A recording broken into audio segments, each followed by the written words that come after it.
Konnichiwa, Jess des. Hi, this is Jess from Nihongo Connection. I connect Japanese language learners and teachers in my online and offline community.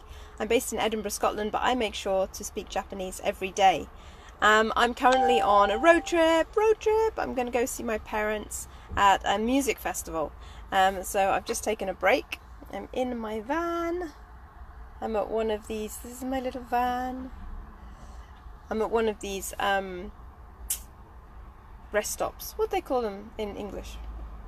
It's a rest stop in Japanese. Anyway, Michi no Eki in Japanese. I can't think what it's called. Services, that's what it's called. I'm at the services. I'm at the services kind of near Gretna, I think. Anyway, look, my van is completely chock-a-block full of stuff. So here I am. If you're on my membership waitlist, you'll know that I sent out a workshop today, and hopefully you've had a chance to have a look at that, and there is a worksheet to go with it as well. And it's talking about fear and overcoming fear. And on that topic, I wanted to talk about something that happened yesterday. I was on a call with a business group of entrepreneurs, and one of the people in the group is a French teacher, and she was telling us about overcoming fear when she was learning French. When she was a child, she had to make a phone call, and back in the day, those were the phones that, you know, were attached to the wall and maybe even had the dial system, and then you had to wait for it to go all the way back round again, and then you dial it again and go all the way around.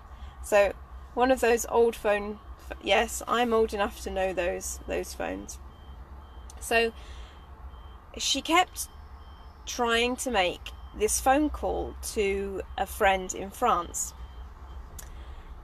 and it took her ages to get the courage to actually dial the number, and then she would dial some of the number and then hang up because she would think, I'm not ready to do this. She was too scared. And then she would try again, and she'd maybe get a bit further through the number, and then again she'd hang up before it got through. And she kept stopping herself because she just felt too nervous. She thought that she'd make a fool of herself. She thought that the person on the other end, the French speaker, native French speaker, would get annoyed with her. So all these thoughts were going through her head. Oh, she's not going to want to speak to me because I can't speak enough French. She was blaming herself that she was not good enough at French to be able to hold a conversation. You know, all these things were going through her head and stopping her from continuing with that phone call. And that reminded me of when I was living in Japan, and it took me straight back to that time when I needed to make a phone call, and I sat there with my mobile phone in my hand and I programmed the number in, and I wouldn't press call. I wasn't ready to do it, because, you know, back then you dial the number and then you press the red telephone button or the green telephone button. And I remember doing that. I remember putting the number in, and then I'd have a pad in front of me, and it had a list of sentences that I wanted to say. There would be some words to help me to remind myself what vocabulary I wanted to use. Sometimes it was something that I had to get done, like call the electricity company or call the gas company or someone like that. And I needed to do this because I needed to make a payment, or I needed to speak to somebody about setting something up. Of course, in Japan, you've also got the konbini, and you can do a lot of this stuff, paying bills at the konbini. But for whatever reason, I needed to make this phone call. And there was that fear that